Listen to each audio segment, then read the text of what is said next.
ঢিঙত গ্ৰেপ্তাৰ কৰা হৈছে বাংলাদেশী ধৃত বাংলাদেশীটোৰ নাম হুমায়ুন কবিৰ যাৰ ঘৰ হৈছে সিলেট জিলাত ঢিঙৰ সাপ্তাহিক বজাৰত গৰু কিনিবলৈ আহোঁতেই আটক কৰে ঢিং আৰক্ষীয়ে মেঘালয়ৰ ডাউকি সীমান্তয়েদি অবৈধভাৱে ভাৰতত প্ৰৱেশ কৰিছিল ধৃত বাংলাদেশীটো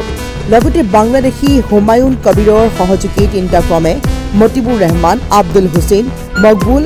হুছেইনকো গ্ৰেপ্তাৰ কৰে ঢিং আৰক্ষীয়ে ধৃত সহযোগী কেইজনৰ ঘৰ হৈছে নগাঁও খাটুৱালত সহযোগী কেইজনৰ ঘৰতে আশ্ৰয় লৈছিল ধৃত বাংলাদেশীটোৱে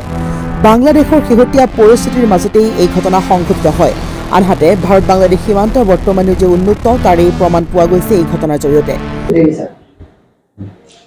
আমাৰ ঢিং আৰক্ষীয়ে যোৱাকালি এটা অভিযান চলাই এজন সন্দেহযুক্ত বাংলাদেশী নাগৰিকক কৰায়ত্ব কৰে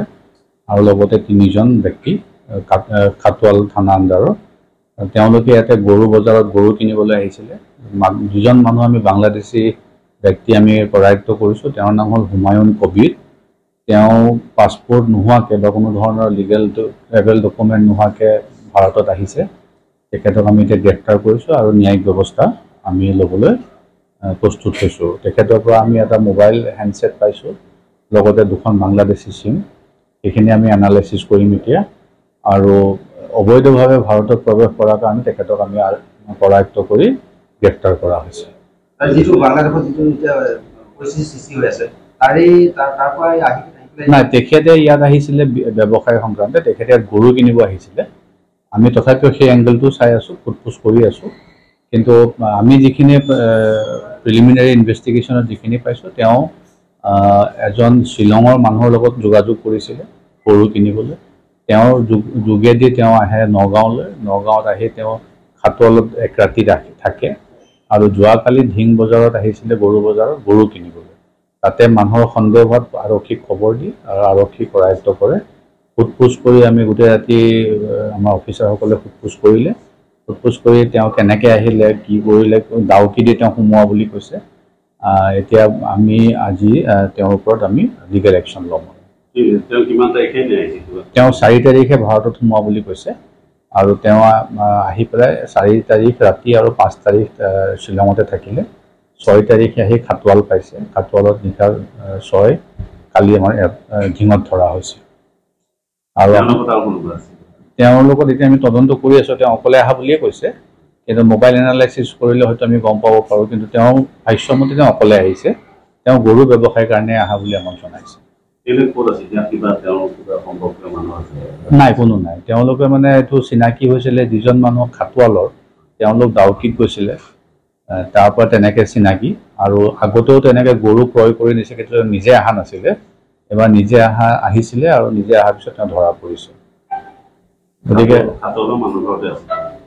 খাটুৱালৰ মানুহ ঘৰতে তেওঁলোকক এৰেষ্ট কৰাইছে আমি তেওঁলোকৰ 3জন ব্যক্তিক আমি পাইছোঁ ইয়াতে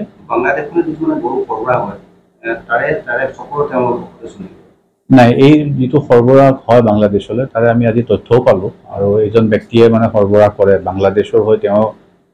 ইয়াৰ পৰা গৰুখিনি লয় গতিকে আৰু তদন্ত কৰিব লাগিব যাতে কোন কোন জড়িত আছে তাক আমি উলিয়াব পাৰিম আৰু এইজন ব্যক্তিয়ে যিখিনি আমাক ভাষ্য দিছে ইয়াৰ পৰা গৰুখিনি কিনি লৈ যায় মেইনলি মেঘালয়ৰ মানুহে আৰু মেঘালয়ৰ পৰা সেইটো তাৰ পৰা চালান কৰে গতিকে সেই এটা সুকীয়া তদন্ত হ'ব কিন্তু আমাৰ প্ৰাথমিক ইনভেষ্টিগেশ্যনটো যে পাছপোৰ্ট নোহোৱাকৈ বা ভিছা নোহোৱাকৈ কোনো ট্ৰেভেল ডকুমেণ্ট নোহোৱাকৈ এজন বাংলাদেশ নাগৰিক আহি আমাৰ নগাঁও জিলাত উপস্থিত হোৱাৰ কাৰণে আমি তেওঁক গ্ৰেপ্তাৰ কৰিছোঁ ঢিঙৰ পৰা ৰফিকুল ইছলামৰ ৰিপৰ্ট নিউজ আছাম ঘৰ অফিচ গুদান আদি সলনি কৰাৰ কথা ভাবিছে নেকি পিছে সলনি কৰিব হয় সকলো বস্তু এঠাইৰ পৰা আন ঠাইলৈ সহজে নিয়াটো জানো সম্ভৱ চিন্তা তাতেই নহয় জানো কেৱল ঘৰ অফিচে নহয় ডাঙৰ ডাঙৰ মেচিন বাইক ডাঙৰ ডাঙৰ গাড়ীকে ধৰি সকলো বস্তু পিছে এতিয়া আৰু চিন্তাৰ কোনো কাৰণ নাই আপোনাৰ এটা মাথো ফোন কলতে সমাধান হৈ পৰিব এনেসমূহ সমস্যা আপোনাৰ কাষত আংকুশ কাৰ্গো পেকাৰ্ছ এণ্ড মুভাৰ্ছ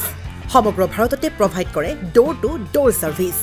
গতিকে দেৰি কিহৰ এতিয়া যোগাযোগ কৰক 9957630102 অথবা 9546214823 নম্বৰত লগতে ঠিকনা ফটাহিল আমবাৰী নিয়াৰ অনাথ আশ্ৰম আমবাৰী থানা গুৱাহাটী